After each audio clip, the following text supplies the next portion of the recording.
I'll just give you $20, honey. Your mom and dad are just visiting, not coming for a banquet. The sentence was spoken lightly, but it landed in the middle of our kitchen like a small stone dropped into calm water. The ripple wasn't large, but it spread in silent, piercing circles. That morning, Sarah was finishing washing a bunch of spinach when she heard her husband's voice from the living room. Her husband's name was Mike, the man she had chosen 4 years ago. After a wedding that wasn't lavish but was warm enough to make her believe she had found her anchor, Sarah didn't turn around immediately. Her hands were still methodically trimming the spinach, discarding any wilted leaves, but her ears didn't miss a single word. "Did you hear me, sweetie? $20. Don't buy anything fancy. Your parents are used to simple food." Mike's voice was flat, not yelling, not raised. But it was that very calmness that made it more painful than anger. Sarah wiped her hands on her apron and stepped out of the kitchen. She looked at Mike. Her gaze held no hatred, only a flicker of doubt. "Are you serious, Mike?" Mike, who was scrolling on his phone, looked up and frowned. "Do you think I'm joking? The electric and water bills went up this month, and I had to send extra money to my mom. We need to be frugal." Sarah nodded slowly. She didn't argue right away. Since getting married, she had learned one thing: sometimes, talking more changes nothing, and only makes the atmosphere more tense. But inside her, something felt like it was hardening. Mike sighed and put his phone down. "Sarah, you have to be realistic. We're not a wealthy family. Besides, your parents are from a small town, they're used to simple meals. Why do you have to make such a big deal out of it?" The phrase, "big deal," made Sarah pause. It wasn't because she wanted to serve a luxurious feast, but because she wanted her parents to feel valued. She didn't say that, though. She only asked quietly. "So with $20, what do you think I should buy?" Mike shrugged. "You can figure it out. Some vegetables, potatoes, maybe some ground beef, a few eggs. That should be enough. What we eat every day is what we'll serve them. What's the difference?" Sarah was silent for a few seconds, then held out her hand to take the single bill Mike had placed on the coffee table. The green paper felt light, yet so heavy in her hand. "All right, I understand," she said, then turned back to the kitchen without another word, without a sigh, without showing any disappointment. Only her footsteps felt a little slower. Outside, Mike picked up his phone again, as if the conversation had meant nothing at all. Sarah grew up in a small farming town on the bend of a river, where daily meals were sometimes just a clear soup and cornbread, but were always accompanied by laughter. Her father, John, was a quiet man who had been a farmer his whole life. Her mother, Martha, was a hardworking woman who, besides working the fields, also raised a few chickens to supplement their income. Their family wasn't rich, but they were never short on love. When Sarah got married, her parents had only one piece of advice: in your husband's home, live well. Don't compare what you have to others. But don't ever let anyone look down on you.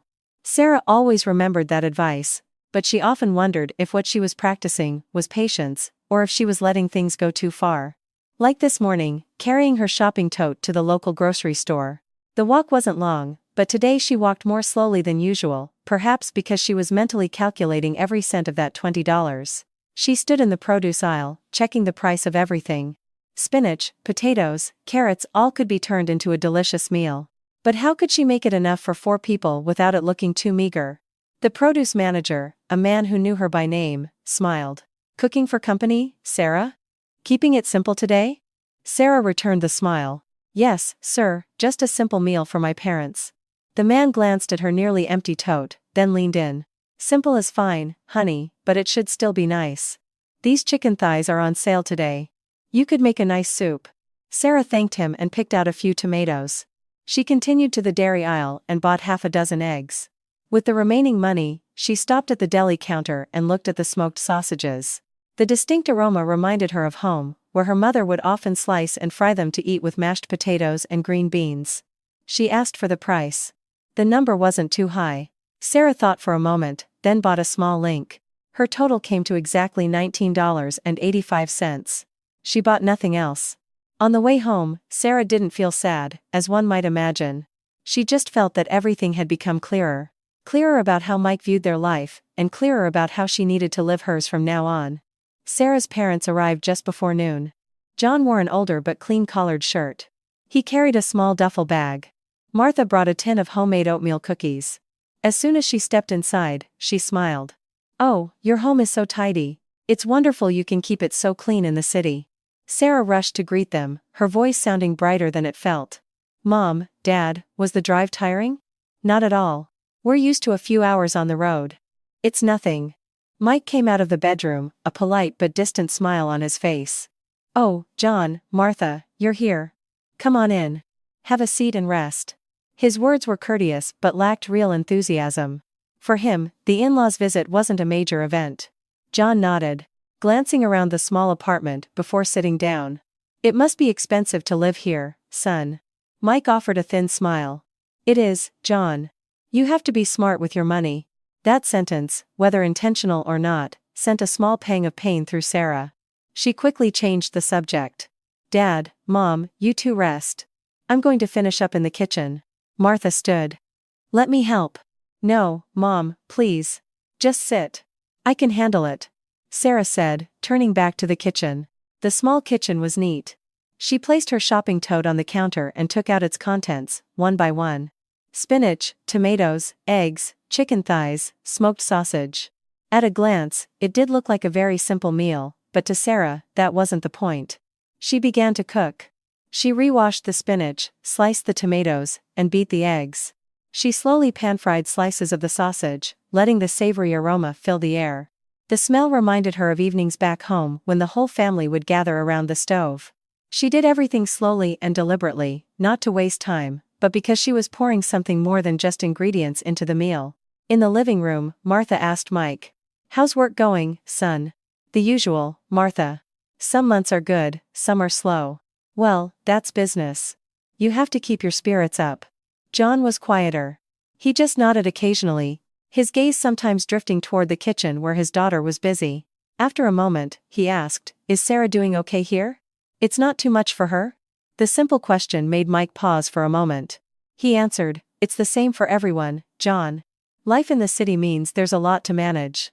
John didn't ask any more questions. He looked down at his own hands and said softly, My daughter has been a hard worker since she was a little girl. But she's also very considerate of other people's feelings. Mike nodded without a word. The atmosphere grew a little quiet. In the kitchen, Sarah arranged the food on a serving tray. A plate of bright green sautéed spinach, a bowl of steaming chicken noodle soup, a plate of golden brown sausage slices, and in the very center of the tray, she placed something that, at first glance, would make anyone feel it was out of place. She looked at the spread for a moment, then took a slow breath. It was ready. She called out, Dad, Mom, Mike, lunch is ready. Her voice was as gentle as always. But no one knew that this lunch would be unlike any they had had before. Sarah carried the tray of food to the dining table. Her steps were slow but steady. She placed the tray in the middle, adjusted each bowl and plate, and then sat down. At a glance, the meal was as simple as Mike had suggested that morning. Sautéed greens, tomato soup, fried sausage. But in the center of the table was a small plate, and on it lay a pale yellow envelope, neatly folded. The envelope wasn't thick, but its position right in the middle of the table made it the center of attention. Mike, who had just sat down, saw it immediately and frowned. What is this? Sarah didn't answer right away. She served soup into her parents' bowls first, then said softly, Let's eat first, Mike. You'll find out. Sarah's indirect answer annoyed Mike. He didn't like conversations that beat around the bush. What are you up to now? I told you to cook something simple. What's with all this drama? Sarah still didn't look at him. She placed some spinach on her mother's plate. It is simple, Mike. Her voice was soft, not argumentative, but also not as submissive as it usually was. John sat there, looking from the food to the envelope. He didn't ask, just remained silent. Martha, however, looked a little hesitant. Sarah, what is this, honey? Sarah turned to her mother and gave a faint smile. I'll explain after we eat, Mom. The way she spoke made Martha stop asking. She picked up her fork, but her eyes kept darting to the envelope in the middle of the table. Mike couldn't restrain himself. He reached for the envelope, turning it over in his hands. Why would you put this on the dining table? Who eats while staring at an envelope? Sarah looked at him. This time, her gaze was direct. Just open it, Mike. Mike paused for a moment, then slowly tore open the edge of the envelope. Inside were just a few folded pieces of paper. He unfolded them. On the first sheet, in Sarah's neat, clear handwriting, it said, $20, grocery money for Mom and Dad's visit. Mike finished reading and his frown deepened. He turned to the next page. The second sheet was an itemized list of expenses. Chicken thighs, $6.50 tomatoes, $2.85 eggs, half dozen, $1.99 smoked sausage, $4.50 spinach, $2.35 potatoes, unpancisis. Total. $19.85. Every line was written meticulously, down to the last cent. Mike stared at it for a moment, then let out a small laugh. A laugh that didn't sound happy. What are you doing this for? I told you to just cook with the money I gave you. Sarah nodded. Yes, Mike. I did exactly what you said. She paused, then continued in the same calm voice. I just wanted you to see, clearly, what $20 can get. The atmosphere at the table grew tense. Martha looked from her daughter to her son-in-law, unsure of what to say. John was still silent, but the look in his eyes had changed, as if he were thinking much more deeply. Mike placed the paper on the table, his voice rising slightly. Okay, I've seen it. So what? Is there a problem? It was still enough for a meal, right? Sarah looked straight at him. Yes, Mike.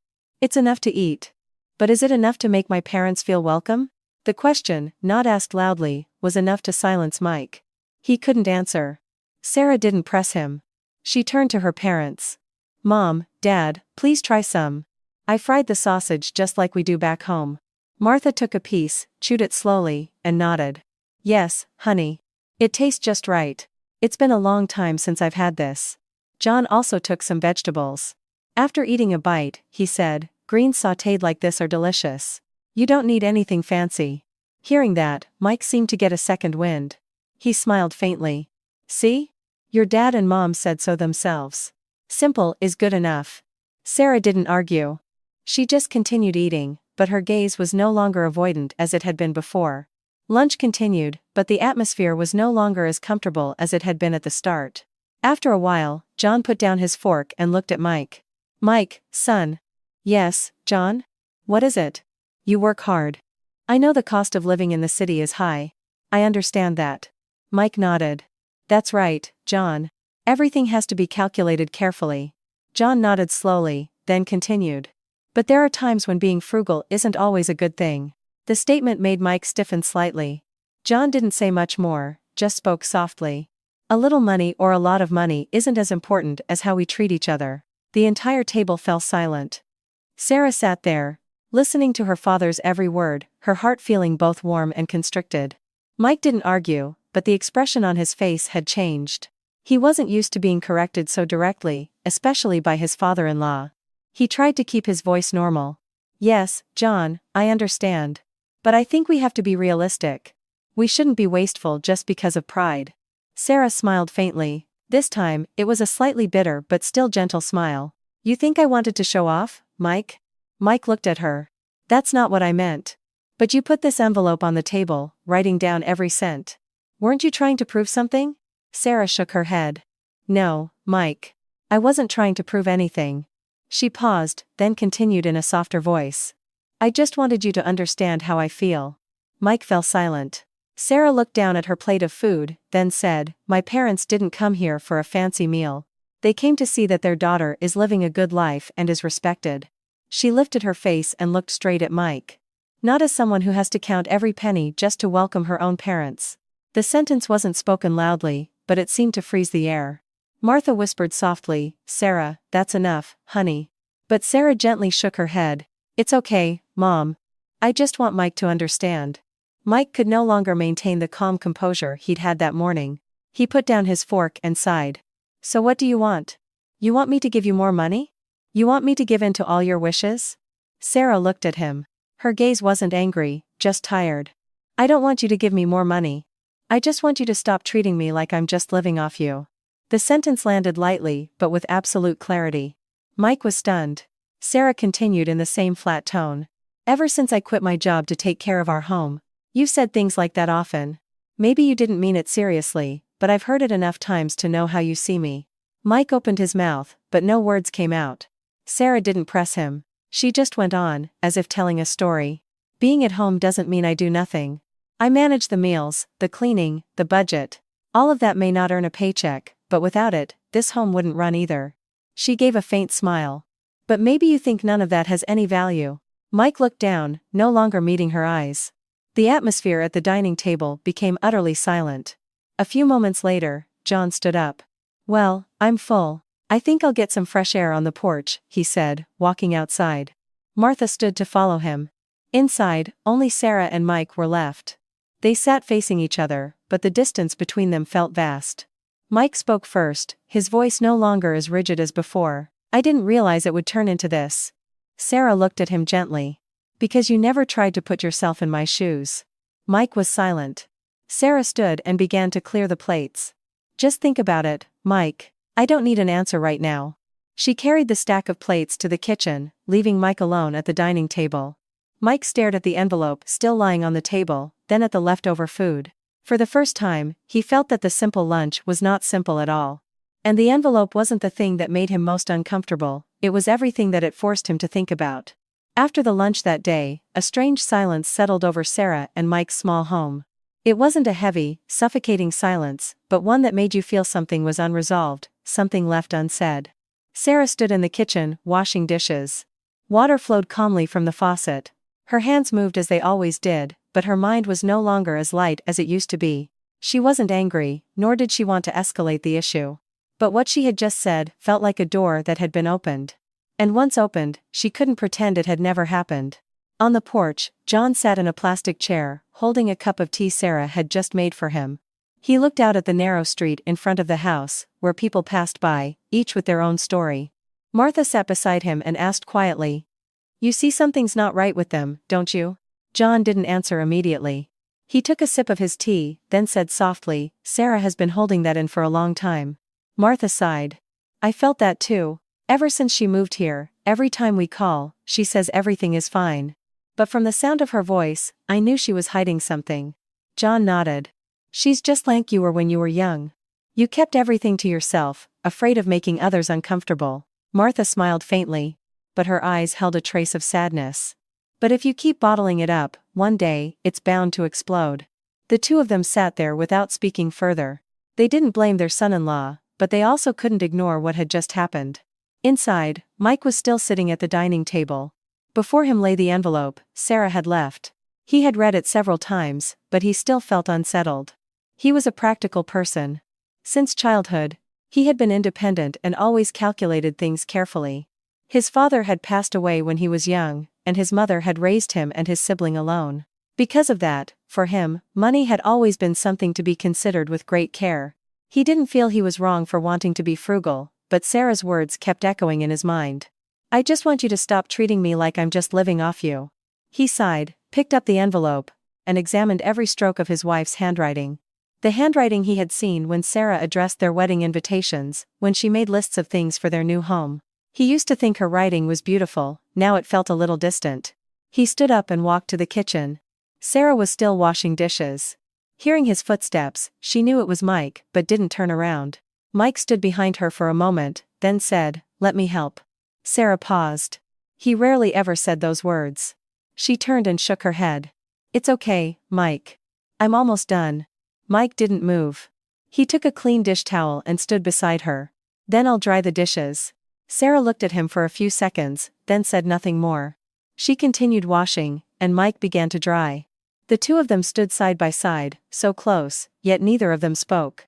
After a few moments, Mike said, "I didn't realize you felt that way." Sarah didn't stop her work. "I don't blame you for thinking I'm just living off you." Mike started to interrupt, but Sarah cut him off, her voice still calm. "You never said it directly, but the way you act made me feel that way." Mike fell silent. Sarah placed the last dish on the rack, then turned to face him. "Try to think about it. If you were in my position, would you feel comfortable?" Mike couldn't answer. Sarah didn't push him, just added, "Let's just move past it for now. Mom and Dad are still here. Let's not make the atmosphere unpleasant," she said, then walked out of the kitchen. Mike was left alone, still holding the dish towel. For the first time, he felt he didn't know what to say next. That afternoon, Sarah brewed tea and served the homemade cookies her mother had brought. The whole family sat in the living room. The atmosphere felt lighter than it had at noon. Martha took a cookie and smiled. "I baked these this morning. It's getting harder to find cookies like this back home." Sarah looked happy. "I've missed these so much, Mom. You used to make them for me all the time when I was little." Mike also took one, tasted it, and nodded. They're delicious, Martha. That simple compliment made Martha's smile widen. If you like them, have some more, son. John looked at his son-in-law and asked, what are your work hours like, Mike? I have an office job, John, but I often work overtime. Sometimes I don't get home until late. Well, whatever the job, you have to take care of your health. The conversation shifted to ordinary things. No one mentioned the lunch incident again, but its remnants still lingered. After a while, Martha stood up. Sarah, I'd like to see the farmer's market near here. I heard the markets in the city are very different from the ones in our town. Sarah nodded. Okay, Mom. I'll take you. Mike spoke up. I'll drive you and Mom. Sarah looked at him, a little surprised. He rarely took the initiative like this. You don't have to, Mike. It's close enough to walk. But Mike shook his head. It's fine. I don't have anything else to do. So the three of them went to the market. John chose to stay home and rest. The afternoon market wasn't too crowded but was lively with sellers and buyers. Laughter and conversation filled the air. Martha looked around, her eyes sparkling. Wow, there are so many different things at the market here. Sarah smiled. Yes, Mom. You can find anything. But the prices are higher. Mike walked beside them, not saying much, only answering when his mother-in-law asked a question. After a while, Martha stopped at a butcher's stall. The meat looks so fresh. It's rare to get cuts like this back home now. Sarah looked at the prices and seemed a little hesitant. Mike noticed and immediately asked the butcher, how much for a pound of the stew beef? The butcher told him the price. Mike didn't hesitate. I'll take 2 pounds, please. Sarah turned to look at him. What are you buying that for, Mike? For dinner tonight. Sarah whispered. But we still have leftovers. Mike looked at her and said softly, it's okay. This will be nicer. That simple sentence surprised Sarah a little. That morning, he was counting every penny, but now, he said nothing more. After they finished shopping, the three of them continued their walk. The atmosphere was more relaxed, even filled with laughter. That evening, Sarah returned to the kitchen. But this time, the ingredients she was cooking with were no longer bound by a $20 budget. She was making a beef stew. Its rich aroma filled the entire house. Mike stood in the kitchen doorway, looking in. Can I help with anything? Sarah turned and smiled faintly. As long as you don't get in my way, that's help enough. Mike smiled back. The atmosphere between them, though not fully back to normal, was no longer as tense as before. Dinner that night felt warmer. Not because there was more food, but because the atmosphere was different. There was no envelope on the table. But what caught Mike's attention was how Sarah remained so diligent. Even after saying things that weren't easy that morning, she still took care of everything perfectly. He looked at his wife and suddenly realized that perhaps he had grown too accustomed to all the perfection Sarah provided, to the point that he had forgotten its value. Dinner proceeded comfortably, filled with laughter and stories. But when everyone had gone to bed, Mike was still awake. He remembered every word Sarah had spoken, every look from his in-laws. And for the first time, he asked himself, had he been saving money all this time, while unknowingly hurting the person closest to him? The question wasn't answered immediately, but it lingered. And Mike knew that if he didn't face it, that envelope wouldn't be the last of its kind to appear in their lives. That night, the sky was clear and star-filled, but the atmosphere inside the house felt heavier than usual. It wasn't because of an argument, but because everyone was lost in their own thoughts. Sarah lay with her back to Mike. She wasn't angry, nor did she want to make the situation worse. But there was an emptiness in her heart that hadn't been filled. She wasn't the type to complain, but when she did speak up, it meant she had been thinking about it for a very long time. Mike lay behind her, his eyes wide open in the darkness. He was unaccustomed to this feeling. Usually, when there was a problem, he would choose to stay silent and let it pass. But this time, the silence only made him more uncomfortable. He looked at his wife's back and whispered, Sarah? Sarah didn't turn over but answered, yes. Are you still angry? The simple question made Sarah pause. She didn't answer right away. After a few moments, she said softly, I'm not angry. Mike breathed a sigh of relief. But before his feeling of ease could settle, Sarah continued, but I am sad. The words I am sad, though spoken gently, felt heavier to Mike than any scolding. He was silent for a few seconds, then said, I didn't mean to make you sad. Sarah turned to face him. In the darkness, the dim light from the street was enough to reveal her husband's expression. I know, she said honestly. She understood Mike wasn't a bad person, he was just too used to his own way of life. So used to it that he didn't realize it could hurt someone else. But have you ever thought, Mike? Sometimes, what we consider normal can be a burden to someone else. Mike couldn't answer. Sarah didn't wait for a response. She turned back over and pulled the covers up. Let's just get some sleep. We still have to take Mom and Dad out tomorrow. The conversation ended, but it didn't end their thoughts. The next morning, Sarah woke up early as usual. She went to the kitchen, boiled water, and prepared breakfast. Mike also woke up earlier than usual. He came out and saw Sarah standing by the stove. The morning light filtering in made the small kitchen look warmer. He stood for a moment, then said, "I'll make the coffee." Sarah was a little surprised, but said nothing. Mike got the coffee and made 2 mugs. He handed one to Sarah. "Here you go." Sarah accepted it and nodded slightly. "Thanks." The two of them stood side by side, sipping their coffee in silence. But this silence was no longer as heavy as the night before.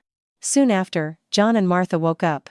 The family had a simple breakfast, and then Mike said, "Today, I'll drive you, Mom and Dad, around the city." Martha smiled. "You don't have to, son. We can just walk. It's no trouble, Martha. I know the way." Sarah looked at Mike. There was a strange feeling in her heart, something hard to name. It wasn't a huge surprise, but it wasn't something she was used to seeing. The car moved slowly through the busy streets, carrying the 4 of them. John and Martha sat in the back. While driving, Mike said, "Where would you like to go? Just say the word." Martha laughed. "Anywhere is fine. The main reason we came was to see you too." Sarah turned around. "Mom, let's stop by the city park. It's really cool and shady there." "All right, honey. Wherever you take us, I'll go." Martha's cheerful voice made the atmosphere lighter. The city park was bustling in the morning.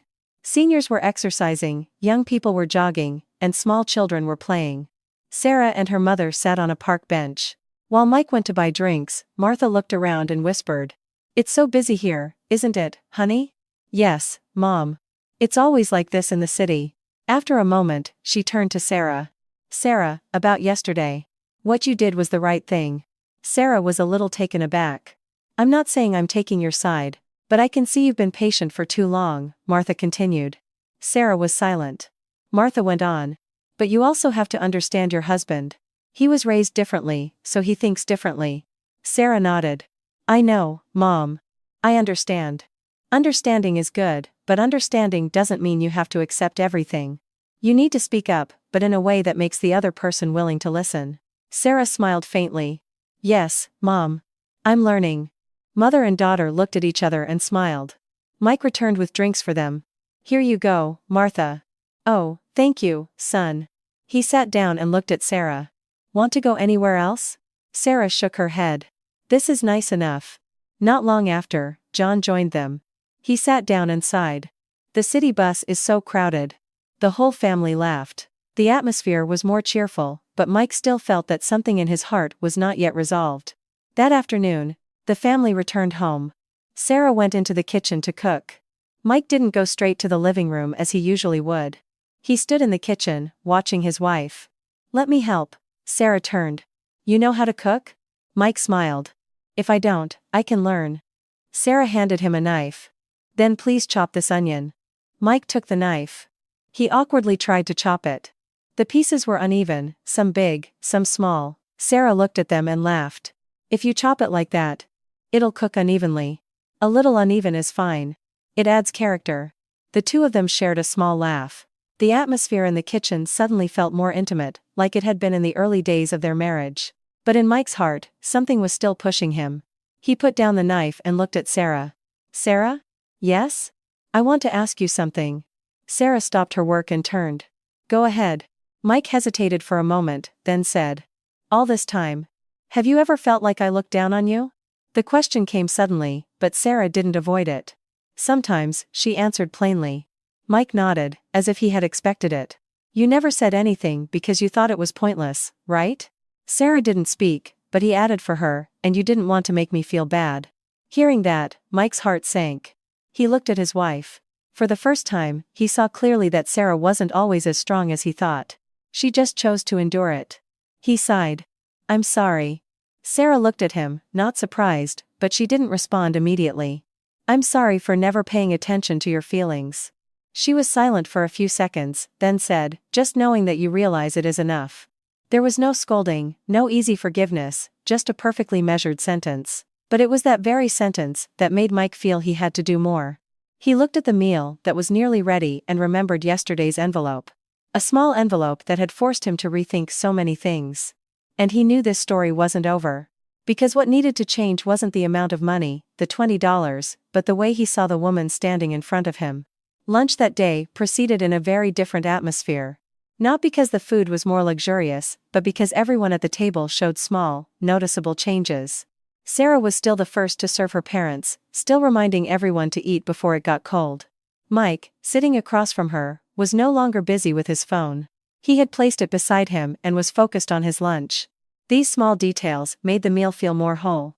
John looked at his son-in-law and asked gently, "Is your work very stressful, son?" Mike paused for a moment, thought, then answered, "Sometimes it can be quite stressful, John. Working in the city, everything has to be fast-paced." John nodded. "Yes, it's the same everywhere. But if there's pressure, you have to know how to release it. Don't let it weigh you down." Mike smiled faintly. "Yes, John. I'm learning." Sarah looked at him and smiled too. She noticed Mike was starting to talk more, no longer giving one-word answers as he used to. Martha took a piece of the stew and said, "This tastes just like it does back home, Sarah." Mike turned to his wife. "Did you learn from your mom?" Sarah nodded. "Yes, she taught me when I was little." Mike smiled. "I thought you learned everything from the internet all this time." The unexpected joke made the whole table laugh. Sarah laughed along, her heart feeling a little lighter. Laughter like this hadn't been heard at their dining table for a long time. After lunch, everyone rested. John stretched out on the sofa. Martha watched television. After Sarah finished cleaning the kitchen, she was about to sit with her mother, but Mike called her. "Sarah, can you come here for a minute?" She turned. "Yes, I want to talk." Sarah was a bit surprised but followed her husband to the small balcony. The balcony overlooked the alley below. A gentle breeze carried the scent of the warm afternoon sun. Mike stood there, his hands resting on the railing, not looking directly at Sarah. "I think we need to talk more clearly." Sarah said nothing, just stood beside him. "I know you've been holding back these past few days," Mike said. Sarah smiled faintly. "I'm not one to make a big deal out of things, but that doesn't mean I wasn't hurt." Mike's words made Sarah turn to look at him. He still wasn't looking at her, but his voice was softer. "I've been thinking a lot. Not just about yesterday, but about everything that's happened all this time." Sarah remained silent. "I always thought what I was doing was right," he continued. "Being frugal. Being careful, planning for the future. But I forgot one thing." He turned to look straight at his wife. "I forgot to ask how you felt." Sarah looked at him. Her gaze was no longer avoidant, but it wasn't overly emotional either. "Go on, Mike." Mike sighed. "I'm sorry for letting you feel all of that alone." Sarah didn't answer right away. She looked down at the alley below, then said, "You know, I don't need a lot of apologies." Mike was taken aback. "Then what do you need?" Sarah turned, her voice still gentle. "I need you to change the way you think, Mike." "The way I think?" "Yes," she said slowly. "You always thought that because I don't earn money, what I do has no value."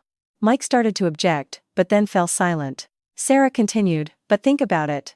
If I didn't do all of these things, who would?" The simple question left Mike unable to answer. You come home from work, dinner is ready, the house is clean. All of that doesn't just happen by itself. Sarah wasn't speaking quickly or pressuring him. She was simply explaining something very obvious. "I don't need you to think I'm amazing, I just need you to value what I do." Mike nodded slowly. "I understand." Sarah looked at him and asked, "Do you really understand?" Mike looked straight into her eyes. "This time, I think I really do." The two of them stood there without speaking further, but the distance between them felt a little smaller. That afternoon, a neighbor came to visit. "I heard your parents were in town, so I thought I'd stop by to say hello." Sarah looked pleased. "Brenda, please come in." Martha smiled. "Oh, thank you for stopping by." After a while, the conversation turned to daily life. Brenda turned to Mike and smiled. "You're a lucky man, Mike." Mike was surprised. "Lucky how?" "Having a wife like Sarah. She's hardworking, diligent, and so considerate." Sarah blushed. "Oh, Brenda, you're exaggerating." Brenda shook her head. "Not at all. All the neighbors here know it." Mike smiled. But inside, he was thinking. Brenda continued, I sometimes have to learn from Sarah how to manage a budget. Sarah quickly said, I just do what I can, Brenda. Mike looked at his wife, then remembered the times he had implied Sarah couldn't manage money. He had never considered that what his wife did was actually valued by others. That evening, after Brenda had gone home, Mike sat in the living room. Sarah was clearing away the last of the food, while her parents had gone to their room to rest. He called out, Sarah? Yes? I want to ask you for a favor. Sarah came out and looked at him. A favor for what, Mike? Mike hesitated slightly, then said, Can you teach me how to manage our finances? Sarah was stunned. What did you say, Mike? I'm serious. Mike smiled faintly. All this time, I thought I was the expert on this, but now I realize I might just be good at being cheap, not necessarily good at managing. Sarah looked at him. There was a little surprise in her heart, but also a sense of joy. You really want to learn? Yes. But you have to be willing to listen to me, right? Mike nodded. I'll listen. Sarah smiled.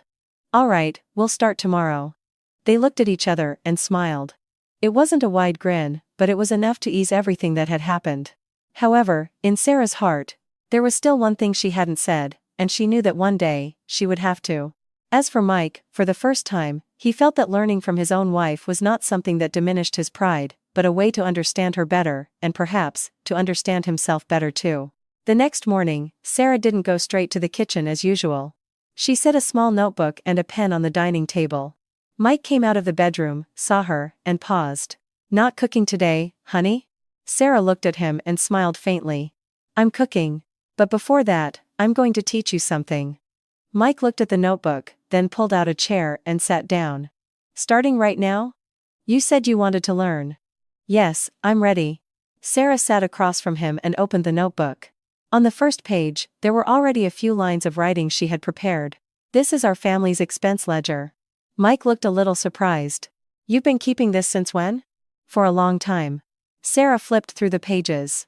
Each page was a record for 1 week, detailing their income and every small expense. Take a look. Mike took the notebook and read it slowly. He was used to numbers, but the way Sarah had recorded everything surprised him. It wasn't just simple addition and subtraction. She had also made notes for unexpected expenses, for days when spending was higher, and even noted times when she managed to save. He looked at it for a long time, then said, I had no idea you were doing this. Sarah smiled faintly. You never asked. The sentence wasn't accusatory, but it still made Mike feel a little guilty. So, you manage all the money in the house? No, I only manage whatever you give me, Sarah said matter-of-factly. And sometimes, it's not enough. Mike looked up. Not enough? Why didn't you tell me? Sarah looked at him, her gaze calm. I tried to, but you always said we needed to be frugal. Mike fell silent. Sarah continued, I'm not against being frugal. But being frugal doesn't mean cutting out all necessities. She pointed to a line in the notebook. Like that time, the price of gas went up. I had to take money from the food budget. So we ate more simply that week. Mike looked at it and nodded slowly. Sarah went on, I didn't complain because I figured as long as I could manage it, it was fine. She closed the notebook and looked at her husband. But that day, for the first time, I felt like I couldn't manage it anymore. Mike understood she was talking about the lunch with her parents. He sighed. I'm sorry. Sarah shook her head. I don't need you to say that again. Then what do you need? Sarah thought for a moment, then said, I need you to do this with me. Mike was a little surprised. Together? Yes. Managing finances isn't just my job. It's our job, as husband and wife. Mike nodded. All right. From now on, I'll do it with you. Sarah smiled. Then let's start today. She opened the notebook and handed the pen to Mike. You write it down. Mike took the pen, a little awkwardly. Write what? Write down the food budget for today. How much? Sarah looked at him. What do you think is appropriate? Mike thought for a moment. Maybe $100 for the week? Sarah said nothing, just nodded. Okay, write that down. Mike wrote the number in the notebook. His handwriting wasn't as neat as Sarah's, but it was clear. He looked at it, then asked. So today we have that much to spend on groceries? Sarah smiled. No. It means today we have that much to eat more comfortably. The sentence made Mike laugh. What's the difference? There's a big difference, Sarah said gently. One is a restriction, the other is a choice. Mike looked at her and nodded. I get it. After finishing the entry, they went to the grocery store together. This time, Mike held the shopping cart.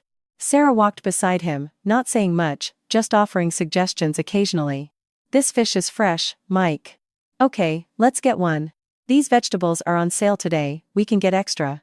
Mike bought things without haggling over prices as much as before. Not because he didn't care, but because he was learning to trust in a balance. The cashier saw them and smiled. Well, look at you, Mike, helping with the shopping. Mike smiled back. Yeah, trying to learn. That's good. A husband who goes to the market makes a happy wife. Sarah, standing beside him, smiled faintly without saying a word. When they got home, Sarah cooked while Mike helped wash vegetables and peel onions. John stood in the kitchen doorway, looking in, and whispered to his wife, See? He's already changing. Martha nodded. Yes, but let's wait and see. The two of them smiled. Lunch that day had no envelope, no tension, just light conversation and laughter.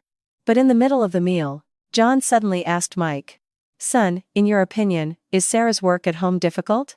The direct question made Mike pause. He glanced at his wife, then answered, Yes, John. I think it is. John nodded. Yes, housework doesn't earn money, but that doesn't mean it has no value. Mike nodded. Yes, John. I understand. Sarah looked at him, saying nothing, but her expression softened slightly. That afternoon, while everyone was resting, Sarah sat alone in the kitchen. She opened her notebook again.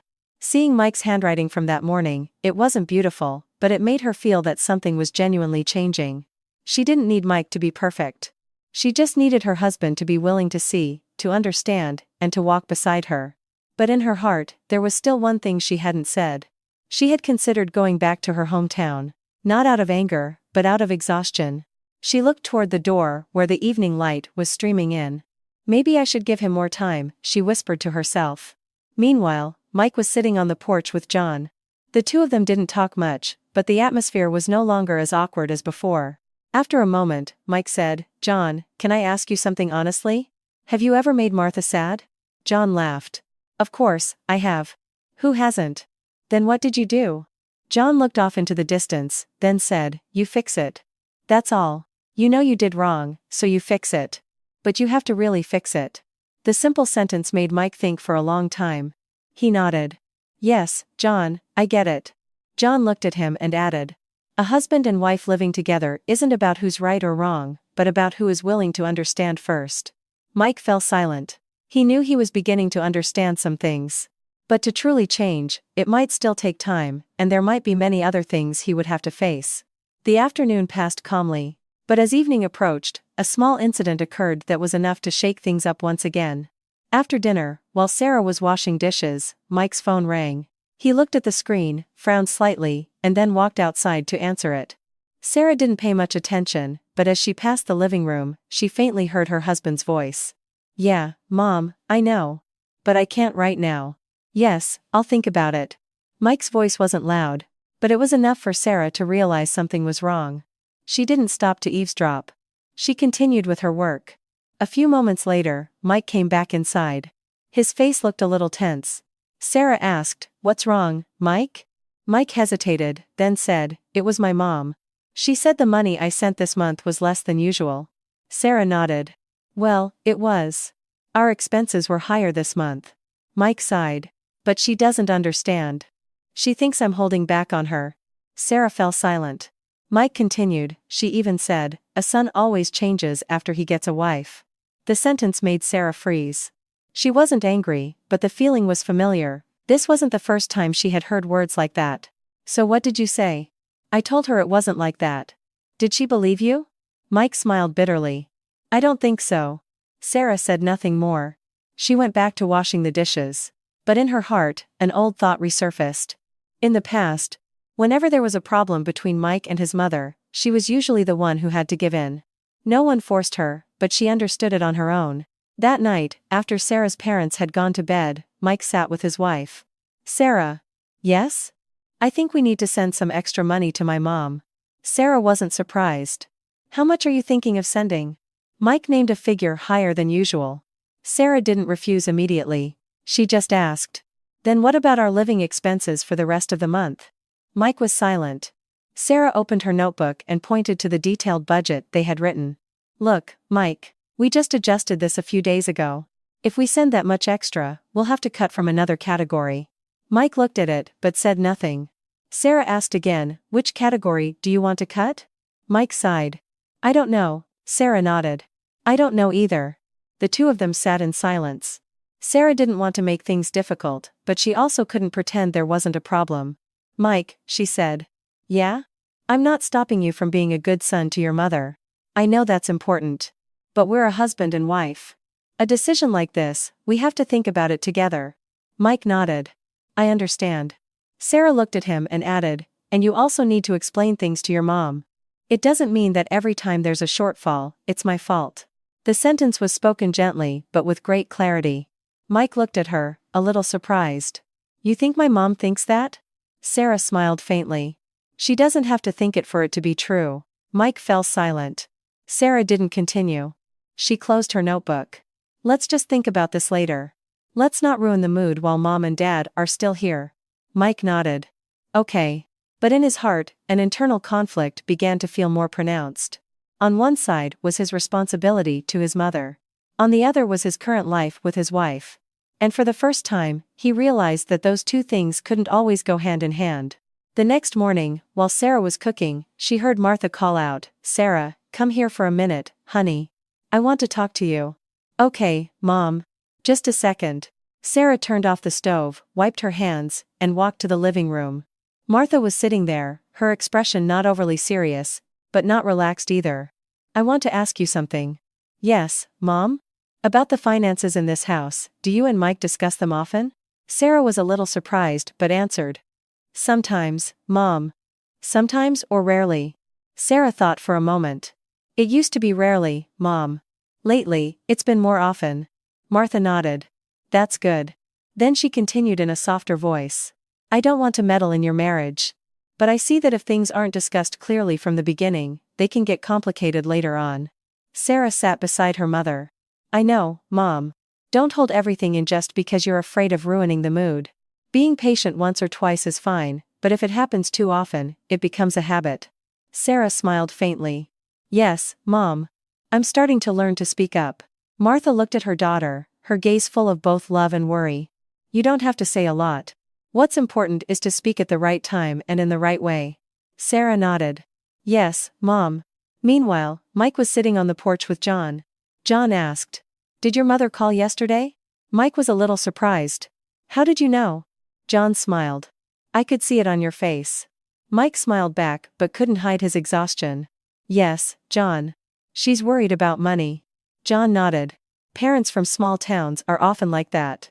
It's not because they're greedy, but because they're afraid of not having enough. Mike sighed. I understand, John. But sometimes I find it difficult. Difficult how? Because I don't know how to balance it all. John looked at him and said, You don't have to balance everything by yourself. Mike was surprised. What do you mean? You just need to be clear. Mike fell silent. John continued, Be clear with your wife, and be clear with your mother. Don't let one misunderstand the other. The sentence made Mike think. He nodded. Yes, John. I understand. That afternoon, while the whole family was eating, Mike's phone rang again. He looked at the screen, then stood up and walked outside to answer it. Sarah continued eating, but her ears were on high alert. A few moments later, Mike came back inside. His face couldn't hide the tension. Sarah asked, Your mom again? Yes. What is it? Mike sat down and whispered. She said she's coming to visit next week. The sentence made the whole table fall silent. Sarah didn't say anything right away. She just looked at her husband. She said she wants to see how we're living. Sarah smiled faintly. It wasn't a happy smile. Mike looked at her. What do you think? Sarah put down her fork and looked at her husband. I think we need to get ready. Ready for what? Sarah looked straight at him. Ready to be clear. Mike fell silent. Sarah continued. I don't want things to be like they've always been. The sentence wasn't spoken loudly, but it was very firm. Mike looked at his wife and nodded. All right. This time, I'll be the one to speak. Sarah didn't ask any more questions. She picked up her fork and continued eating. But in her heart, a new feeling was forming. Not worry, but readiness. As for Mike, for the first time, he felt he could no longer avoid it. Because this time, if he didn't speak clearly, what would appear wouldn't just be an envelope on the dining table, but a much greater distance between them. And he knew he didn't want that to happen again. The news of the mother-in-law's arrival changed the atmosphere in the house in a strange way.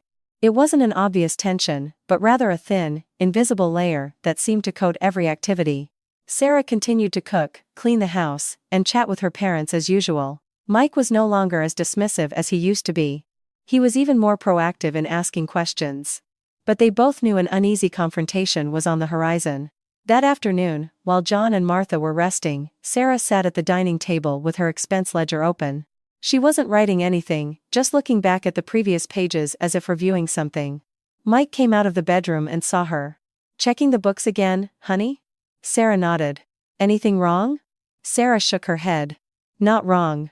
I just want to be clearer." Mike pulled out a chair and sat across from her. "Clear about what?" Sarah looked at him, her gaze calm. "Clear so that when your mom comes, I'm not just passive." The sentence made Mike pause. "You think she's going to ask a lot of questions?" Sarah smiled faintly. "She doesn't have to ask. You can tell just from the way she talks." Mike fell silent.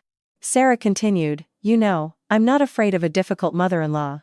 "Then what are you afraid of?" She looked straight at her husband. "I'm afraid you won't be on my side." The sentence left Mike unable to react immediately. He had never thought that the thing Sarah feared most was him. He started to say something, but Sarah gently cut him off. "I'm not saying this to blame you, Mike. I'm saying it so you understand." She closed her notebook. "This time, I'm not going to stay silent." Mike looked at his wife, his expression slowly becoming more serious. "I understand." Sarah nodded. "That's all I need." That evening, after Sarah's parents had gone to bed, the husband and wife sat together. Neither spoke at first, but they both knew it was time to talk. Mike was the one who broke the silence. "Sarah." "Yes? I think we need to get on the same page first." Sarah looked at him. "What do you want to say, Mike?" Mike took a breath. "About our money and the way we live." Sarah nodded. "Okay. I don't want there to be another misunderstanding when your mom arrives." Sarah looked at him and asked, "What are you planning to say to her?" Mike thought for a moment, then said, "I'm going to explain that we manage the money in this house together. It's not because you're wasteful. And I'm also going to tell her that you being at home doesn't mean you're just living off me." The words, this time coming from Mike himself, made Sarah look at him a little longer. Not out of surprise, but because she sensed his sincerity. "Do you think she'll listen?" Mike smiled faintly. "Probably not. But I still have to say it." Sarah nodded. "Yes. As long as you say it." They were silent for a moment. Then Sarah added, "And I." Mike looked at her. "You what?" "I'm not going to argue." Mike was surprised. "You're not?" Sarah smiled. "I don't like arguing in front of our parents." "So what will you do?" Sarah looked at him, her voice still gentle. "I'll speak when the time is right, and only as much as needed." Mike nodded. "I trust you." Sarah said nothing more, but in her heart, she was already prepared. 2 days later, John and Martha were getting ready to go back home. That morning, Sarah woke up early, cooking a few simple dishes so her parents could eat before they left. Martha looked at her daughter and said, "You have to take care of everything by yourself here. It must be tiring, honey." Sarah smiled.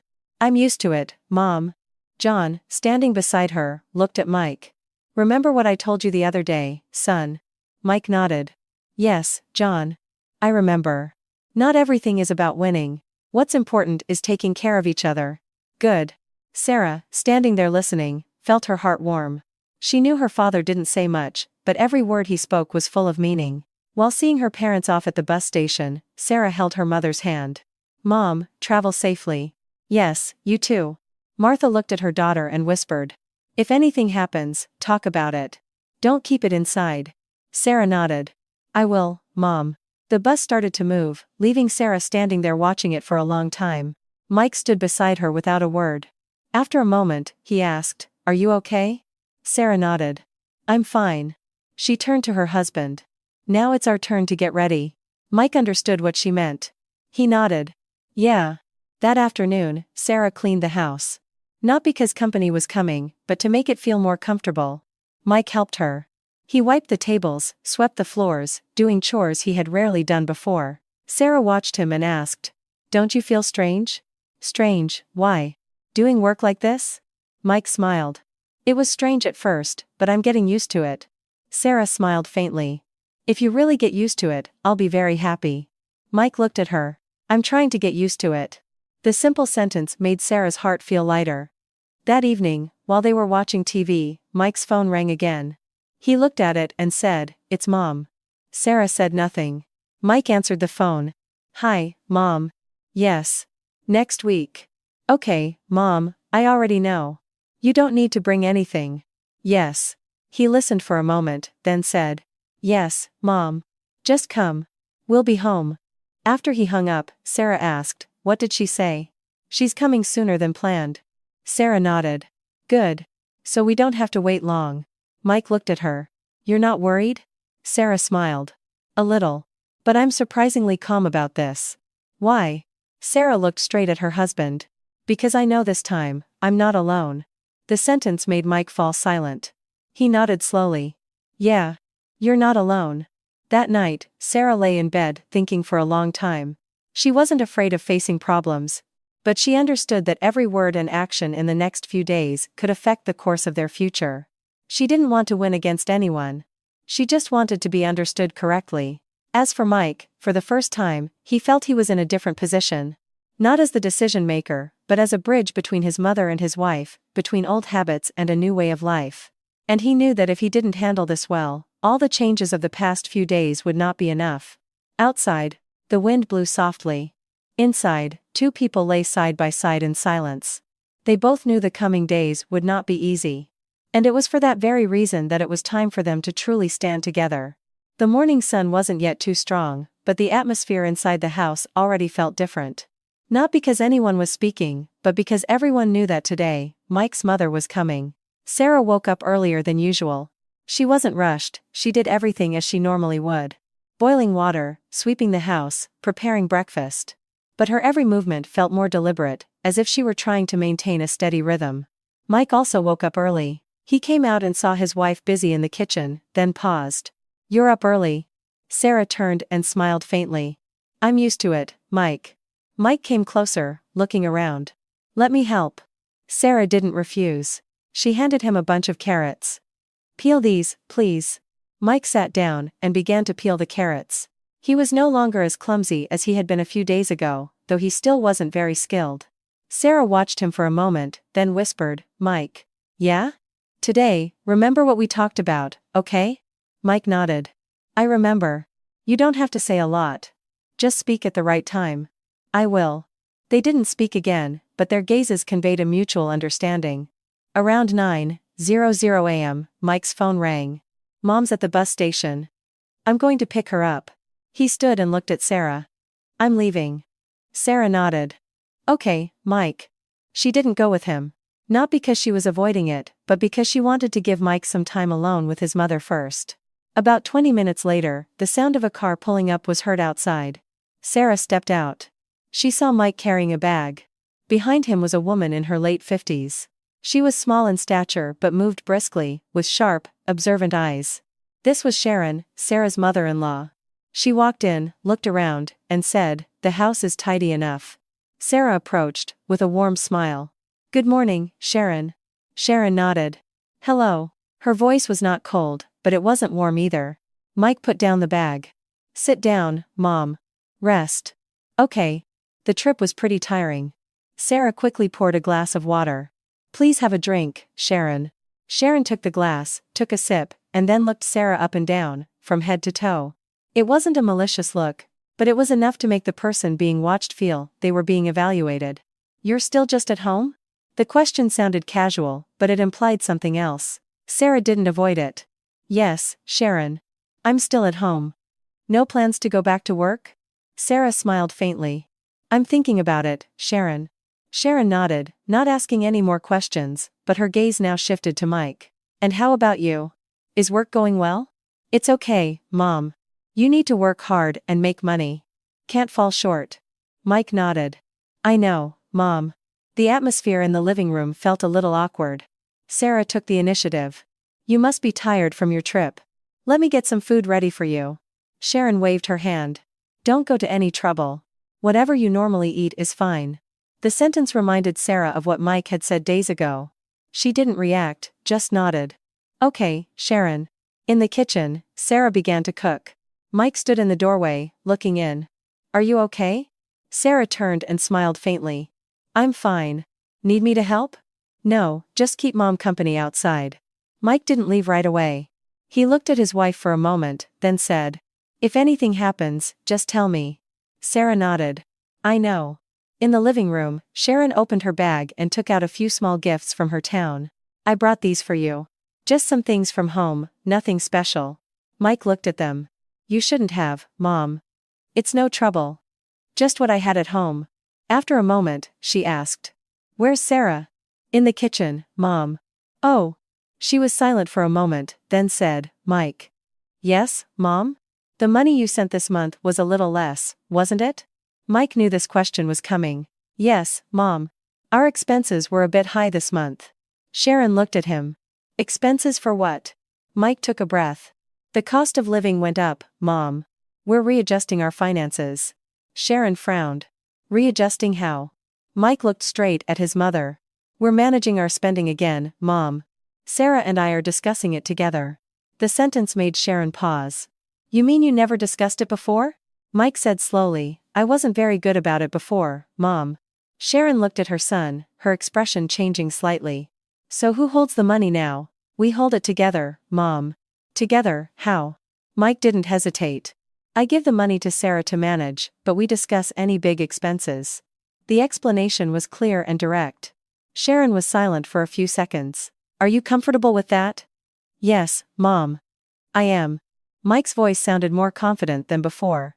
In the kitchen, Sarah faintly heard the conversation. She wasn't eavesdropping, but she realized that Mike was saying what they had agreed upon. She continued cooking, her heart feeling a little calmer. Lunch was served. The dishes weren't extravagant, but they were complete. There was fried fish, a clear vegetable soup, and a simple stir-fry. Sarah placed the dishes on the table. Please eat, Sharon. Sharon looked at the food and said, not bad. A comment that was neither praise nor criticism. Everyone sat down. Mike didn't touch his phone. He served some food for his mother. Try this, Mom. Sharon tasted it and nodded slowly. It's good. Sarah said nothing, just continued eating. After a moment, Sharon put down her fork and looked at Sarah. So you can cook? Sarah nodded. But staying at home all the time is not a solution. The sentence made the atmosphere tense. Mike looked at his mother and said, Mom. Sharon turned. What? We've already discussed it. Sharon frowned. Discussed what? Mike said slowly, Sarah being at home doesn't mean she does nothing. She manages the house and our finances very well. Sharon looked at him, her eyes narrowing. Are you defending your wife? Mike didn't back down. I'm telling the truth, Mom. The answer left Sharon stunned. Sarah sat there without interfering, but the look in her eyes had changed. She was no longer someone who would just stay silent. Lunch continued, but the atmosphere had shifted. It was no longer awkward, but not yet entirely comfortable. After the meal, Sarah cleared the plates, and Mike helped her. Sharon sat outside without a word. After a moment, she stood up and walked into the kitchen. Sarah turned. Yes, Sharon. Can I help you with something? Sharon looked at her and said, let me wash the dishes. Sarah shook her head. You don't have to, Sharon. I can do it. Sharon said nothing more, just stood there watching. After a moment, she said, do you have an expense ledger? Sarah was a little surprised. Yes, I do. Can I see it? Sarah glanced at Mike. Mike nodded slightly. Sarah got her notebook and handed it to her mother-in-law. Sharon took it, opened it, and read page after page. No one spoke. The atmosphere in the kitchen was so quiet that the sound of running water was clearly audible. And in that silence, something was slowly beginning to change. But in which direction, no one yet knew for sure. In the small kitchen, the sound of water still flowed, but the atmosphere was so quiet that each person could almost hear their own heartbeat. Sharon stood just behind Sarah, her hands holding the expense ledger. She didn't flip through it quickly, instead, she examined each page slowly and meticulously. Her gaze was no longer as sharp as it had been when she first arrived. It had transformed into a focused, unreadable stare. Sarah continued washing the dishes as usual. She didn't turn around, nor did she offer any explanation. It wasn't out of indifference, but because she knew some things were more convincing when seen firsthand than heard through stories. Mike stood beside her, drying the plates. His hands were working, but his eyes occasionally glanced at his mother. After what felt like a long time, Sharon closed the notebook. Sarah. Yes, Sharon? Sarah turned off the faucet, wiped her hands, and turned to face her mother-in-law. How long have you been keeping this? For quite a while, Sharon. How long? Sarah thought for a moment. Since I quit my job. Sharon nodded, then asked again, you record it every day? Almost every day, yes. Sharon looked at the notebook one more time, then said. There are no miscalculations. Sarah shook her head. I try to always be accurate. The room fell silent again. Mike didn't speak up. He knew this wasn't his moment to intervene. After a few moments, Sharon asked. So it balances out like this every month? Sarah answered with complete honesty. Some months it does, and some months it doesn't. And when it doesn't, what do you do? Sarah didn't flinch. I have to patch it from one category and cut from another. Sharon looked straight at her. Have you ever been short? Sarah smiled faintly. Yes, Sharon. The answer made Sharon pause. When you're short, what do you do? Sarah said very softly. Sometimes I reduce our portion sizes, sometimes I postpone non-urgent expenses. Hearing that, Mike's hand, which was drying a plate, stopped moving. He had never known about that. Sharon also didn't speak right away. She looked at the notebook, then at Sarah. Why didn't you say anything? Sarah answered with a calm voice. Because I thought as long as I could handle it myself, it didn't need to be said. The sentence contained no accusation, but it made the atmosphere in the kitchen feel heavier. Mike stood there. For the first time, he felt he had missed so much. Sharon placed the notebook on the counter and walked out. Sarah went back to washing the dishes. Mike stood beside her, not knowing what to say. After a moment, he spoke. Sarah, why didn't you tell me about that sooner? Sarah didn't turn around. I tried to, Mike. Mike was stunned. But you thought I was complaining. The answer left Mike unable to argue. Sarah continued, I don't blame you. Because back then, I also didn't know how to explain it in a way you would understand. Mike sighed. The feeling in his heart grew heavier. He said nothing more. In the living room, Sharon sat in silence, her hand resting on the notebook. She wasn't opening it anymore, just staring at a distant point. After a moment, she called out, Mike. Yes, Mom. Mike came out and sat across from her. Answer my question honestly. Okay, Mom. The money in this house, do you give it all to your wife? Mike didn't hesitate. Most of it, Mom. How much? Mike stated the figure clearly. Sharon nodded. And how much do you keep for yourself? I keep a little for personal expenses, Mom. So your wife decides everything else? Mike said slowly. We decide together, Mom. Sharon looked at him. You trust her that much? It was a direct question, without any pleasantries. Mike looked at his mother and answered, Yes, Mom. I do. Why? Mike didn't answer right away. He thought for a moment, then said. Because I've seen what Sarah does. Sharon was silent. Mike continued. I never used to pay attention, Mom. But these last few days, I've seen it clearly. Seen what? That she's not a wasteful person. She's someone who is working very hard to keep our family stable. Mike's voice was not loud, but was firm. Sharon looked at her son. Her gaze was no longer as sharp as before. In the kitchen, Sarah faintly heard him. She wasn't eavesdropping, but she could feel every word Mike spoke. She didn't come out, just continued her work, but in her heart, she felt a strange mix of relief. A few moments later, Sharon called for Sarah. Yes, Sharon? Sarah came out and stood before her. Sit down. Sarah sat. The three of them sat in a small circle. No one spoke at first. Finally, Sharon broke the silence. You've kept this notebook for a long time. Yes, Sharon. Then why was there an envelope on the dining table the other day? The question made Mike turn to look as well. Sarah didn't avoid it. That day, I wanted Mike to see it more clearly. See what? Sarah looked straight ahead. To see what can be done with $20. The room fell silent. Sharon didn't say anything right away. She looked at Sarah for a long time. You did that? Weren't you afraid your parents would misunderstand? Sarah shook her head. I wasn't thinking that far ahead, Sharon. Then what were you thinking? Sarah answered with complete honesty. I thought that if we didn't talk about it, there would be even more problems later. The answer left Sharon with no more questions. After a moment, she said, You're not a weak woman. Sarah was a little surprised. I mean, you don't like to argue, but you also don't just give up. Sarah didn't know what to say. Sharon continued, I used to think you stayed at home because you were lazy.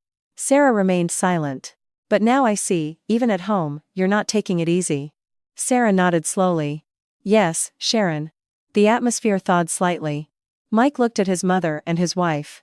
He said nothing, but in his heart, something was slowly becoming clearer. He no longer needed to stand in the middle. He just needed to stand in the right place. Sharon stood up and picked up the notebook. Keep this safe. Sarah nodded. I will. But from now on, if there's a problem, talk about it. Sarah looked at her. I will, Sharon. Don't make people have to guess. Sarah understood that sentence wasn't just for her. She nodded once more. That afternoon, the atmosphere in the house was different. No longer as tense as the morning, no longer as awkward as the day before, but not yet completely relaxed. Because what had just been discussed was only the beginning. There were still many things ahead that needed to be understood more deeply. And this time, no one wanted to remain silent. The afternoon passed in a silence different from previous days. It wasn't an awkward silence, but a pause that allowed everyone to think more clearly. Sharon was no longer as talkative as when she had first arrived. She sat in the living room, occasionally looking around the house, sometimes glancing into the kitchen where Sarah was preparing dinner. Sarah worked as usual, but this time she no longer felt she had to be overly cautious. She wasn't trying to cook something exceptionally special to make an impression, nor was she withdrawn. She was just doing what she normally did, naturally. Mike sat beside his mother, but his gaze often drifted to the kitchen. Not out of worry, but because he was learning to observe, to understand the things he had once ignored. After a while, Sharon stood up and walked straight into the kitchen. Sarah turned. Yes, Sharon? Can I help you with anything? Sharon didn't answer right away. She stood there, watching how Sarah tasted the food, how she organized everything. Have you been cooking this dish for a long time? Sarah looked into the pot of soup and answered, for a while, yes. Did you cook often when you were still working? Not really. Maybe on weekends. Sharon nodded. So now you take care of everything. Sarah smiled faintly. I'm used to it. Sharon said nothing more. She came closer, took a spoon, and tasted a little of the broth. Sarah was a little surprised, but remained silent. After tasting it, Sharon nodded very slowly. It's good. Just one word, but it was enough to make Sarah's heart feel a little warmer. Dinner that night took place in a very different atmosphere. It wasn't loud or overly cheerful, but there was an indescribable sense of relief. Mike, on his own initiative, served some food for his mother, then turned and served some for his wife. Sarah looked at him without a word, just a slight nod. Sharon watched the interaction between them, her gaze no longer as scrutinizing as before. After a while, she asked, Sarah. Yes, Sharon? If you go back to work someday, who will take care of the house? Sarah answered plainly. We'll share the duties, Sharon. How will you share them? Sarah glanced at Mike. Mike will help. Mike nodded. Yes, Mom. I'll help. Sharon raised an eyebrow slightly. You can do that? Mike smiled faintly. I'm learning, Mom. The answer made Sharon laugh a little, for the first time since she arrived. Well, that's good then. After dinner, Sarah cleared the table, and Mike helped her without being asked, without any need to delegate tasks. The two of them seemed to understand their roles. Sharon sat outside, watching them. After a moment, she called for Mike. Yes, Mom? Mike wiped his hands and came out to sit beside her. Sharon was silent for a moment, then said, I used to think you could handle everything. Mike said nothing. But now I see, there are things that you don't see. Mike nodded. I know, Mom. Sharon looked at her son. Knowing is good. But after you know, you have to act on it. Yes, Mom. Don't make your wife have to tell you things over and over. Mike looked toward the kitchen where Sarah was standing. I understand, Mom. In the kitchen, Sarah faintly heard them, but she didn't eavesdrop. She didn't need to hear everything, just enough to know that things were moving in the right direction. A few moments later, Sharon stood up and went into the kitchen. Sarah. Yes, Sharon? Let me finish this part. Sarah was a little surprised. You don't have to, Sharon. I can do it. I know you can. But let me try. Sarah looked at her, then nodded. Okay, Sharon. The two of them stood side by side, doing the simple work. After a moment, Sharon said, You're not the type to argue. Sarah smiled faintly. I'm not used to it. But you're also not the type to just give up. Sarah was silent. Sharon continued, that's a good thing. A person who knows when to speak up will have a stronger relationship. The sentence made Sarah feel that her mother-in-law no longer saw her as she had before. It wasn't total acceptance, but a deeper understanding. That night, after everyone had gone to their rooms, Sarah and Mike sat together. Neither spoke at first.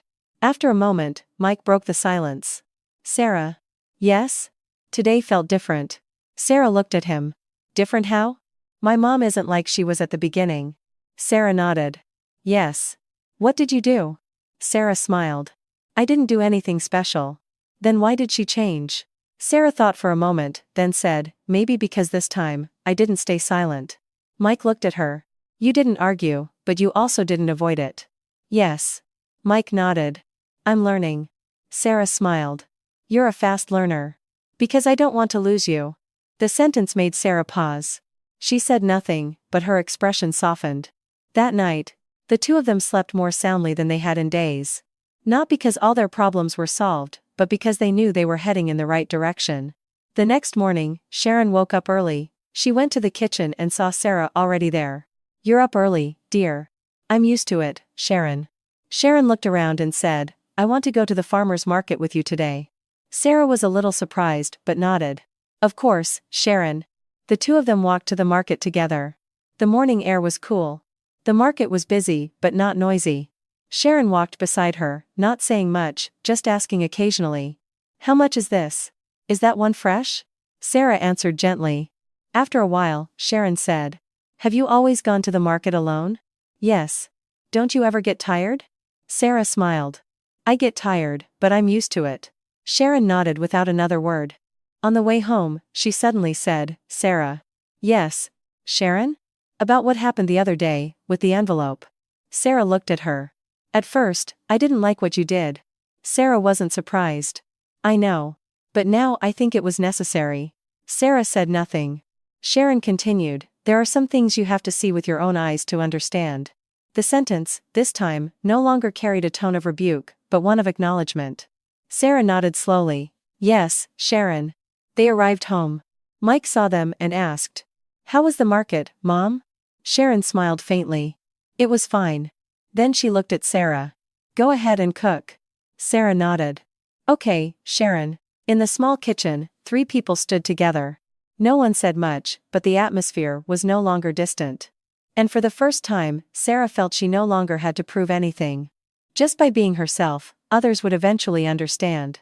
The morning started more lightly than the previous days, but Sarah could feel that something was about to reach its peak. Not the end of a problem, but a definitive turning point. After returning from the market, Sarah and Sharon stood together in the kitchen. Mike was there too, no longer just observing from the doorway, but actively participating. 3 people, 3 positions, but this time there was no distance. Sarah was slicing vegetables, Mike was cleaning fish, and Sharon sat peeling onions. It was a very ordinary scene. But it was this very ordinariness that had been so difficult to achieve before. After a moment, Sharon spoke up. Mike. Yes, Mom? The way you're washing that fish, it's still going to be fishy. Mike looked up, a little awkwardly. I'm not used to it yet, Mom. Sarah smiled faintly. Here, let me show you. She came over, took her husband's hands, and showed him the proper way to clean the fish. Sharon watched the scene without a word, but her expression softened slightly. After a moment, she said. So you're willing to learn now? Mike smiled. If I don't, my wife will nag me. Sarah turned. I never nag. I just remind you. Same difference, Mike retorted playfully. The 3 of them laughed. A small laugh, but enough to warm the entire kitchen. Lunch that day featured a new dish, fish in a creamy sauce, made by Mike with Sarah's guidance. It wasn't perfect. It was a little too salty, and the sauce hadn't thickened properly, but everyone tried it. Sharon took a piece and said, not bad. Mike asked, really, Mom? Yes, for a first try, it's pretty good. Sarah looked at him, smiling. See, you're making progress. Mike smiled, a little embarrassed. Still have a lot to learn. The atmosphere at the dining table was light and cheerful. But after the meal, while everyone was having coffee, Sharon suddenly spoke up. I want to say something. Sarah and Mike looked at her simultaneously. Her voice wasn't heavy, but it was clear. About your money and the way you live. The atmosphere tensed slightly. Sarah didn't shy away. She sat up straight, her gaze calm. Mike also didn't look away. He looked at his mother, waiting. Sharon put down her coffee cup. I used to think Sarah stayed at home because she didn't want to work. And I also thought the family finances should be handled by the man of the house. Mike frowned slightly, but didn't interrupt. But after being here for a few days, I see things are different. She looked at Sarah. You are not lazy. Sarah said softly, no, Sharon. And you are not wasteful. Sarah nodded. No, I'm not. Sharon turned to Mike. And you? Yes, Mom? It's not that you don't care about your family, but the way you showed you cared wasn't enough. Mike didn't argue. I know, Mom. Sharon continued, you thought being frugal was good. But being so frugal that it makes others feel unappreciated is not good at all. The sentence made Mike look down. Sarah sat there without a word, but every word resonated with what she had once felt. After a moment, Sharon continued, I'm not saying this to blame anyone. I'm saying it so you both understand. Living together isn't just about having enough to eat and enough to wear. She looked at Sarah. It's also about feeling valued. The sentence made Sarah slowly clench her hands. Not out of tension, but because finally, someone had articulated what had been so hard for her to express. Mike looked up. Mom, I'm sorry. Sharon looked at him. Are you apologizing to me or to your wife? Mike didn't hesitate. To both of you. Sarah looked at him, the distance in their gazes gone. Sharon nodded. Knowing how to admit you're wrong is a good thing. Then she turned to Sarah. And you, what you did was right. Sarah was a little surprised. You didn't argue, but you didn't just give in either. That was the right way. Sarah lowered her head slightly. Thank you, Sharon. After that, the atmosphere felt incredibly light. There was no more doubt, no more distance. The three of them sat there as if they had just passed through something very important. That afternoon, Sharon started packing. Sarah saw her and asked, Are you leaving already? Yes, dear. It's time for me to go. Why not stay a few more days? Sharon smiled faintly. This was long enough. Sarah didn't press her, just said, Okay, Sharon, let me pack some food for you to take. Don't go to any trouble. It's no trouble, just a moment. Sarah went to the kitchen, prepared a few items, and wrapped them neatly. Mike stood beside her, helping. How are you feeling? Sarah looked at him. About your mom or about us? Mike smiled. Both. Sarah thought for a moment, then said, I feel okay. Really? Yes. Sarah looked at him. This time, I felt like you were on my side. Mike nodded. I'll always be like this from now on. Sarah said nothing more, but her expression had changed. Before getting into the taxi, Sharon stood at the doorway, looking at her son and daughter-in-law. Sarah. Yes, Sharon? If anything happens, talk about it. I will. Don't let there be a need for another envelope. The sentence made all three of them laugh. Sarah nodded. Yes, Sharon. Sharon turned to Mike. And you? Yes, Mom? Learn to listen to your wife more. Mike smiled. I'm working on it, Mom. Good. Keep at it until it's a habit. The taxi departed. Sarah and Mike stood watching it until it disappeared from sight. Neither of them spoke. After a moment, Mike turned to Sarah. Thank you. Sarah looked at him. Thank you for what? For not giving up on me. Sarah smiled faintly. I almost did, you know. Mike was stunned. Really? Yes. Sarah looked straight ahead. But I thought if I gave up too soon, we would never have the chance to understand each other. Mike nodded. I'm glad you didn't. Sarah smiled. I'm glad you were willing to change. They looked at each other. No more words were needed, because they knew the most important thing wasn't about who was right, but that they had both chosen to stay and understand each other more deeply. And this time, it wasn't out of obligation, but a genuine desire to walk together. After Sharon's departure, the small house of Sarah and Mike returned to its normal rhythm. But if one were to look closely, they would feel that things were no longer the same. There were no drastic changes, no grand gestures, just small details that made a difference every day for those living it. The next morning, Mike woke up early. Not because of any urgent business, but because he just woke up naturally. He walked to the kitchen and saw Sarah already preparing breakfast, as usual. He no longer just stood and watched. Let me help. Sarah turned, no longer surprised. Make the coffee, please, Mike. You got it. Mike did it without needing further instructions. The way he held the mug, the way he brewed the coffee, it wasn't perfect, but it was no longer as clumsy as before. The two of them stood side by side, not talking much, but the silence no longer felt like a distance. After breakfast, Mike took the initiative. I'm heading to work a bit early today. Sarah nodded. Okay, Mike. What do you want for dinner? Sarah smiled. I can figure something out. I know, but I wanted to ask. Sarah looked at him and said, maybe I'll just make something simple. Mike nodded. I'll be home early this afternoon. We can cook together. All right. A sentence like that, if spoken in the past, might have just been empty words. But this time, Sarah believed her husband would follow through. The following days settled into a new rhythm. Money was no longer a sensitive topic that was difficult to discuss. There was no longer one person making decisions while the other stayed silent. The expense ledger was still on the table, but now it didn't just contain Sarah's handwriting. Mike also made entries. His numbers were still sometimes off, his lines weren't straight, but every time he wrote, he learned something new. One day, after making an entry, he turned to Sarah.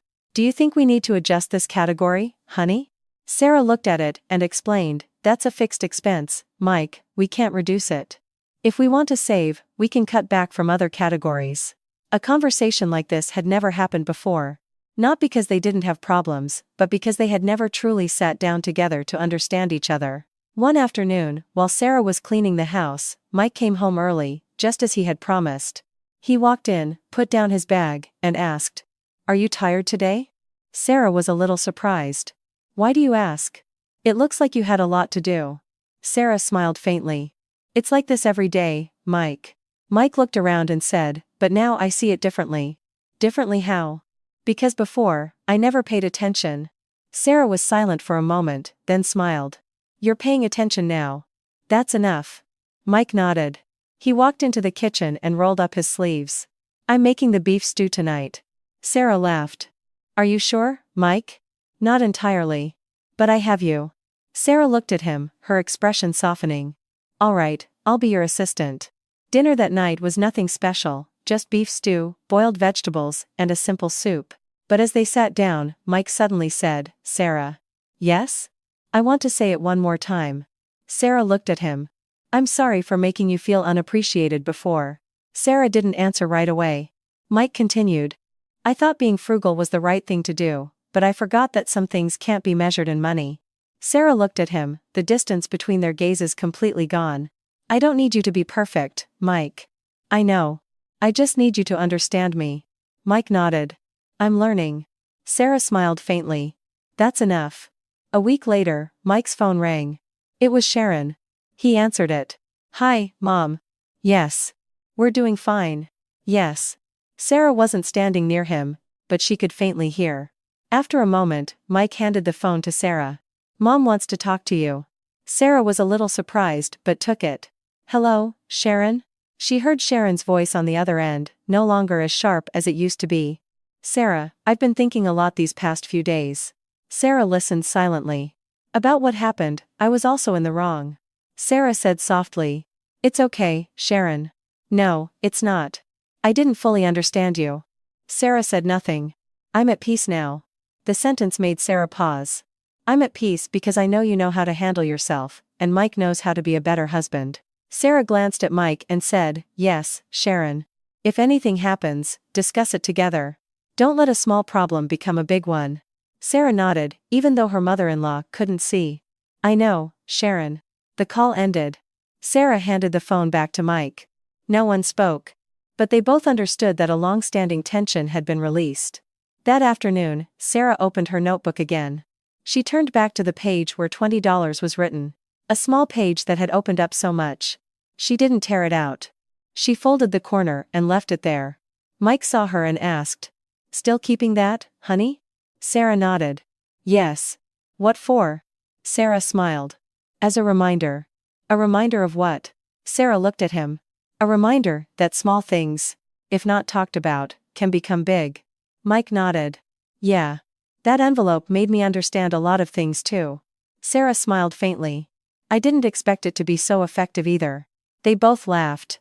That night, the husband and wife sat on the porch. The wind blew softly, bringing a peace that felt real. Mike said, Sarah. Yes? If you could go back to that moment, would you do anything differently? Sarah thought for a moment, then shook her head. No. Why? Because if that hadn't happened, we might have stayed the same as before. Mike nodded. That's true. Sarah looked at him. But I also learned something. What's that? That being silent doesn't always keep the peace. Mike smiled. And I learned that managing money isn't always enough. They looked at each other. No more words were needed, because they already understood. Life after that went on.